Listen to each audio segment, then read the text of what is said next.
大家好，我是老莫。注意了，做烙糕最關鍵的一步弄錯了，口感就會發生變化。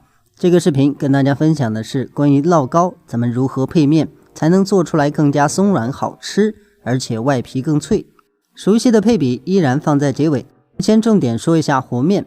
咱們把玉米粉、小米粉還有普通麵粉一起加進去。普通麵粉是中筋粉，咱們也可以把它換成米子粉，也就是黄米粉都可以。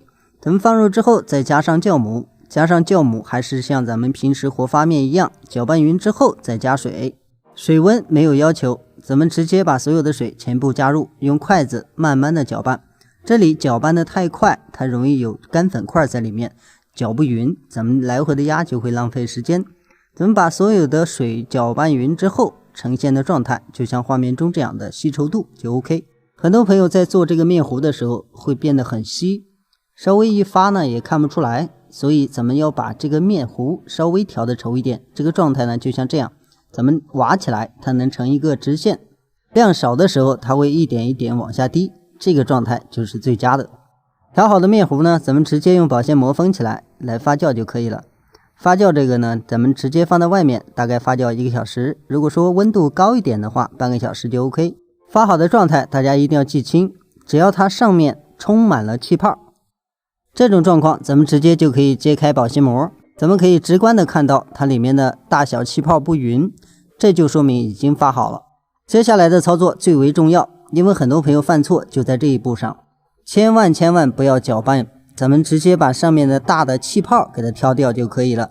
如果攪拌的話，气泄下去，咱們在煎的時候它上面的孔洞就沒了，咱們做出来樣子就不对了。接着咱们就來制作。電餅铛裡加入少量的油，先開火預熱個5-6分鐘。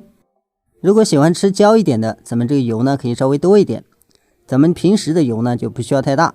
倒入面糊之後，咱們用勺子在中間畫圓圈就可以了，這樣它就能很圓。厚薄攤勻之後，直接蓋上蓋，開大火燜2分鐘。時間到了，直接打開，大家可以看到它上面已經有孔洞了。做好之後要是這樣的狀態，才是一個合格的烙糕。所以前面發好那一步千萬不要去攪拌。還有一點忘記告訴大家，咱們電餅铛的上蓋千萬不要加熱，只讓它下盤加熱就可以了。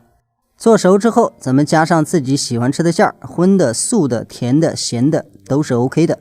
我今天用的是紅糖、花生、白芝麻來混合的一種餡，加上餡之後直接像這樣折疊起來，這樣一個烙糕就算完成。另外還要提醒大家，咱們在實際操作中，面糊的量可多可少，但是放入面糊之後一定要保證厚薄均勻才 OK。 再有就是火力，因為每個型號它的熱量是不一樣的，要靈活去調整，這樣才能把它做好。最後一點就是關於油量，因為咱們煎的時候，如果說油多呢，它外皮就是脆的；如果說油少，它外面呢還是比較鬆軟的一個狀態。所以大家可以根據自己想要的一個口感來調整油的多少。比如說咱們想把邊緣弄得稍微酥一點，咱們就多加一點油，讓它邊上浸入油，這樣才能酥一點。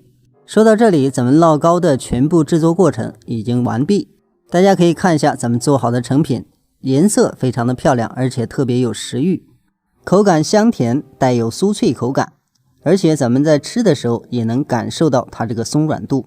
咱們掰一塊下來，大家可以看一下它這個鬆軟度，裡面的蜂窩也非常多，捏一下呢非常的鬆軟。咱們在家裡做，最關鍵的是發酵之後千萬不要去攪拌，另外就是火力一定要用好，這樣才能把它做得更好一些。咱們的視頻就到這裡，再次感謝您的支持和觀看，咱們下期視頻再見。